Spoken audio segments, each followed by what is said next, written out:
কে বলেছে আমরা মেয়েরা অল্পতে খুশি হই না? মাঝে মাঝে তো এমন হয় একবেলা রান্না করা না লাগলে মনে হয় আকাশের চাঁদ পেয়ে গেছি। আজকে যেরকম আমার অবস্থা, আজকে একবেলা রান্না করতে হবে না, এই জন্য আমার মনটা এত বেশি খুশি, কি আর বলবো। যেহেতু বাচ্চার বাবা বাসায় নাই, এই জন্য আজকে রান্নার কোনো চাপও নেই। তো একটু এটাই সুবিধা হলো যে ও আসার সময় হচ্ছে ইফতারি গুলো নিয়ে আসবে। অ্যাভোকাডোটা হচ্ছে অ্যাভোকাডো জুস কিন্তু মধু দিয়েও বানাই আমি, বাট আজকে একটু চিনি দিয়ে বানাবো।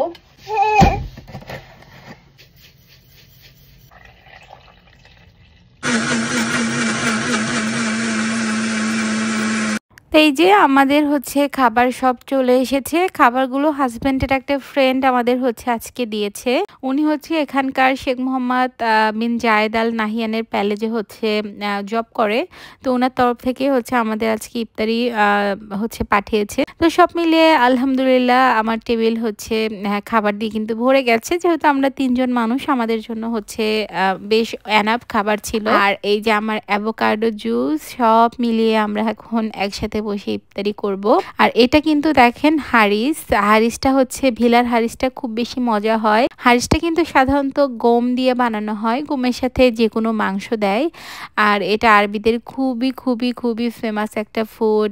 আর এটা হচ্ছে হামুসটা আমার খুবই পছন্দ। আপনার ভাইয়া এটার উপর একটু অলিভ অয়েল দিয়ে দিল।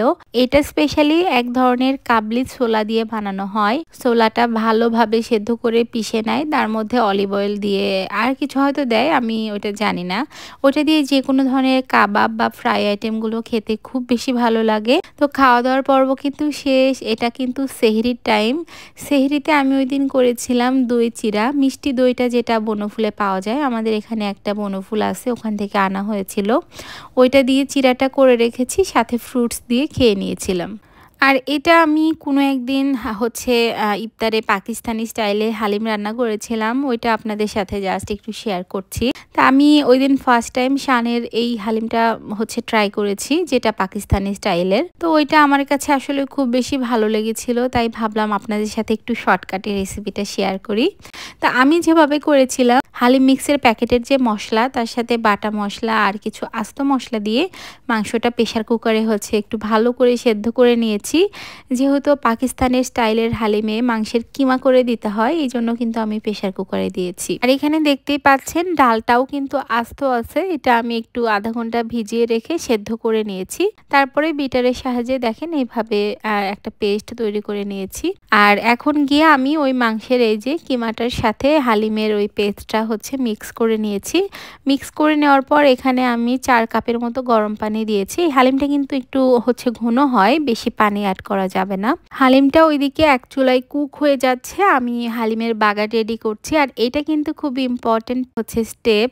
এই স্টেপটা ফলো করলে হালিমের টেস্ট দ্বিগুণ বেড়ে যায়। আমি ফ্রাইং প্যানে 1/2 কাপ তেল দিয়েছি, তার মধ্যে পেঁয়াজ বেরেস্তা করে নিয়েছি। আগে থেকে হচ্ছে তুলে রাখা হালিমের যে প্যাকেট মশলাটা, ওইটা এর মধ্যে দিয়ে দিয়েছি। তার সাথে 1/2 চা চামচ মরিচ গুঁড়ো দিয়ে আমি এখানে বাগার দিয়ে নিয়েছি। যারা এইভাবে খেয়েছেন হালিম, তারা তো জানেনই কতটা মজা হয়। আমার কাছে ওই দিন হালিম বেস্ট লেগেছিল আলহামদুলিল্লাহ।